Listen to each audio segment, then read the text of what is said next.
Laymen's evangelical fellowship స్థాపకులు Keith సేష్లెన్ Daniel గారు 1962వ సంవత్సరం ఫిబ్రవరి మాసము 18వ తేదీన చేసిన ప్రసంగం. మనం అలసిపోయినప్పుడు మనలోని అత్యంత అంతర్గత తలంపులు బయటకు వస్తాయి. మన జీవితాన్ని నడిపించుచున్న లోతైన తలంపులు బయటకు వస్తాయి. కొన్ని సమయాల్లో ఈ దాచబడిన తలంపులు మన జీవితాన్ని నడిపించు సూత్రాలుగా తయారవుతాయి. అప్పుడు మనము ఒక ప్రవాహములో పట్టబడిన పడవ వలె కొట్టుకుపోతాం. మనిషి యొక్క తలంపులు అతన్ని ఎక్కడికైనా తీసుకుని వెళ్ళవచ్చు.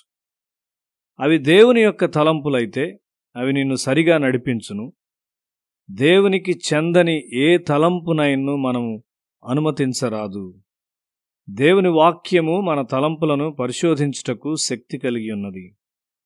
నీ జీవితమంతా నీ తలంపుల మీద ఆధారపడి ఉన్నది. ఒక కళాశాల బాలికలు స్నానం చేయుటకు ఒక నదికి వెళ్ళారు. అప్పుడు ఒక ప్రవాహము వారిలో కొందరిని లాక్కొని పోయింది. వారు మునిగిపోయారు. తలంపులు ఆ విధంగానే ఉంటాయి. దేవునికి చెందని ఒక్క తలంపు కూడా నీ హృదయంలో ఉంచుకొనకూడదు. కొన్ని స్వార్థపరమైన తలంపులు, ద్వేషపూరితమైన తలంపులు వచ్చి మనలో నివాసం ఏర్పరచుకుంటాయి. పరీక్షించకుండా మనం వాటిని అనుమతించే అవకాశం ఉన్నది. మనము మన తలంపులను దేవుని సేవకుల ఎదుట వ్యక్తపరచుట మంచిది. గాలము ఎట్లు వేయాలో సాతాను ఎరిగి ఉన్నాడు. మన తలంపులు దేవుని గూర్చిన తలంపులు అయినట్లయితే అవి సరిగా నడిపించును. ప్రతి నిజమైన పరిశుద్ధుడు దేవుని యొక్క తలంపులకు తనను తాను లోబర్చుకొనువాడై ఉండును.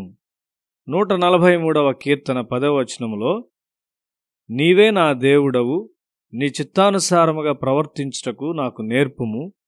దయగల నీ ఆత్మ సమభూమిగల ప్రదేశమందు నన్ను నడిపించునుగాక. తిరిగి జన్మించినప్పుడు మనము దేవుని ఆత్మను పొందుకుంటాము. పరిశుద్ధుడైన పౌలు తన జీవితంలో దేవుని ఆత్మ ప్రభావం తగ్గిపోవుటకు ఎన్నడూ అనుమతించలేదు.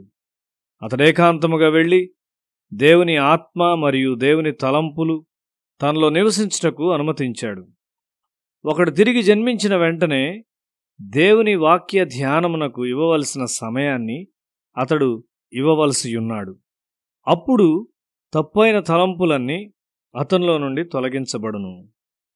నేను ఎవరినైనా సరిచేయనప్పుడు దేవుని ఆత్మ వారిని శ్రేష్టమైన వారిగా చేయవలెను అనే కోరికతో మాత్రమే వారిని సరిచేస్తాను.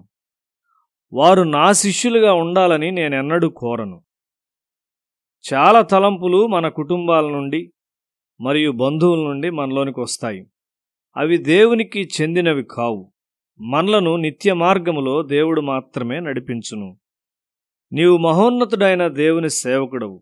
ఏ విషయంలోనైనా దేవుని చిత్తమును అడుగకుండా నీవు ఇతరులకు వాగ్దానము ఇవ్వకూడదు. సామెతల గ్రంథము 6వ అధ్యాయం 3వ వచనములో ఏం రాయబడి ఉందంటే, నా కుమారుడా, నీ చెలికాని చేత చిక్కుబడితివి, నీవు త్వరపడి వెళ్ళి విడిచిపెట్టుమని నీ చెలికాన్ని బలవంతము చేయుము, ఇలాగు చేసి తప్పించుకొనుము. మీలో ప్రతి ఒక్కరికి దేవుడు ఒక మార్గమును మరియు ఒక గమ్యాన్ని కలిగి ఉన్నాడు. మనము దీనులమై దేవుని నుండి వేరుగా ఉండకుండా ఉందాము. లూథర్ కష్టమైన పరిస్థితుల గుండా వెళ్ళవలసి వచ్చింది. మరణము అతని తల మీద వ్రేలాడుచున్నది గాని అతడు దేవుని తలంపుల నుండి ఎన్నడూ వేరై ఉండలేదు. మనము దేవుని తలంపుల ద్వారా నడిపించబడినప్పుడు దయ్యములన్నీ మన మీద దాడి చేయవచ్చు గాని మనం ఎన్నడూ పడిపోము. యెషయా గ్రంథము 52వ అధ్యాయం 12వ వచనాన్ని చూస్తే, మీరు త్వరపడి బయలుదేరరు, పారిపోవు రీతిగా వెళ్ళరు, యెహోవా మీ ముందర నడుచును, ఇశ్రాయేలు దేవుడు మీ సైన్యపు వెనుకటి భాగమును కావలికాయును. దేవుడు నీ ముందు మరియు వెనుక ఉండును. దేవుని తలంపులు విశ్వాసమును స్థిరపరచును. యోనా చేప కడుపులో పశ్చాత్తాపడ్డాడు. నీవు మరణమునకు 1 అంగుళము దూరంలోనికి రావచ్చు గాని అక్కడ కూడా దేవుడు నిన్ను కాపాడతాడు. దేవుడు నీ కొరకు ఉద్దేశం కలిగి ఉన్నాడు. అది ఓడించబడకూడదు. ఎంతమంది తప్పైన ప్రవాహాల్లో కొట్టుకొని పోవుటకు తమ్మును తాము అనుమతించుకొనుచున్నారు. రాజైన సౌలు దుష్టమైన తలంపులను ఉద్దేశపూర్వకంగా అనుమతించడం ద్వారా నాశనం చేయబడినాడు. మనలను మనము దేవుని హస్తముల్లో పెట్టుకొందము. మన ప్రార్థనా సమయాలు నిజమైనవిగా ఉంచుకొందము. దేవుడు నిన్ను పైకెత్తి నిన్ను పవిత్రపరిచి తన ఉద్దేశము నెరవేరినట్లు నిన్ను చేయునుగాక.